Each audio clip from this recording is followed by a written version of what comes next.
So in this talk, I will be presenting our work on federated ensemble regression using classification. In a typical regression setting, you have a set of samples, and there are two main phases. You have the modeling phase and you have the prediction phase. In the modeling phase, you have a set of input or training samples that follow a certain distribution.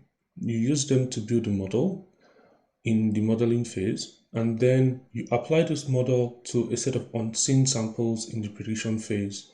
And those predictions generally also follow a distribution which closely resembles that of the training distribution. In an ensemble regression stage, so in a general ensemble regression approach, you generally have three main steps. So you have the modeling phase, the prediction phase, and the aggregation phase. In the modeling phase, in contrast to the typical case, you use the same training samples, but to build multiple models. These models can be varied using samples or input features, or just generally different learning algorithms, or the same algorithm but with different parameters. But what you want is that you want all these different models to be wrong in different ways, so that during the aggregation phase, when you put their predictions together, you tend to do better than when you use a single model. So after you build these models here, you take all three models, as in the example here, and apply them to the set of unseen samples. These unseen samples, of course, generates three different predictions that follow, loosely speaking, the same distribution as the training samples. You then aggregate these predictions in the aggregation phase to form the final prediction. This is how generally an ensemble regression approach works. And although there are different tweaks you can make, this is a general picture of how ensemble regression works. The problem we have is that there are certain problems that the input distribution has a long tail, as you see here, and here as well. The reason why this could be a problem is because if you build a model on this sort of distribution naively, you can suffer from a similar problem to what you have in classification, where the model you build is very good at predicting samples that are near the peak, right? But are very bad at predicting samples that are in the tails. And this is true for both of these distributions that are here. So what we're trying to do is to develop an approach that sort of does away with this. It lets us build models that take the distribution, or the underlying distribution rather, of the training set into account when modeling the problem. So here's what we propose.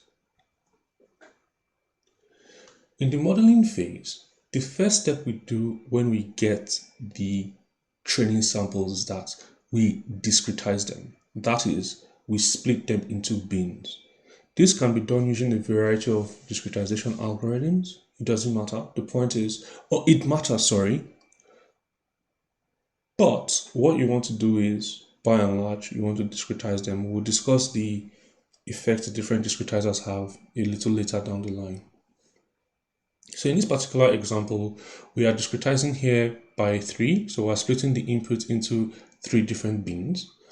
And once that's done, we then build the models. In this case, instead of building a single model, we build classifiers and regressors. For the classifiers, we treat all the samples in each bin. So say bin 1, for example, here, we treat all the samples as the positive class and the samples from bin 2 and 3 as negative class. So essentially, we're building a binary classifier using the samples in each bin as positive samples and the other samples, or the remaining samples, as negative samples. The next step is that we then build a regressor for each bin. So using the samples that belong to each bin, we just build a standard regressor. In the prediction and aggregation phase, given a new sample, we pass that sample through the 3 different classifiers, right, for each bin. Each of these classifiers then provides us with the probability that that sample belongs in that class. That is, that sample was built using, that classifier was built using samples that are similar to the new sample, and we get these probabilities. We then weight these probabilities such that they all sum to 1. And in the regression phase, we pass this new sample as well to the 3 different regressors, which produces 3 different values. And then we aggregate them. So in the aggregation phase, we match up the weight for each bin with the value predicted by its regressor, as described here. So we simply multiply. So for example, for bin 1, we multiply weight 1 by value 1 by the regressor, and we do that for each bin, and then we sum all the eventual values, forming the final prediction. So that is what we propose. So what are the considerations here? So the algorithm is fairly loose, and it lets one choose what sort of modules they want to use. And that includes the number of bins, the choice of discretizer, and there is also the issue of class imbalance, which one needs to take into account. Because if you think about it, as the number of bin sizes increase, the number of positive samples decrease. And if you're familiar with classification problems, you might then run into problems where you build these classifiers that aren't very good at predicting the positive class. So in our evaluation, we use gene expression data from the Library of Integrated and Cellular Signatures. We considered 20 cancer-related genes. We had 7,000 samples in our training set and 3,000 samples in our test set.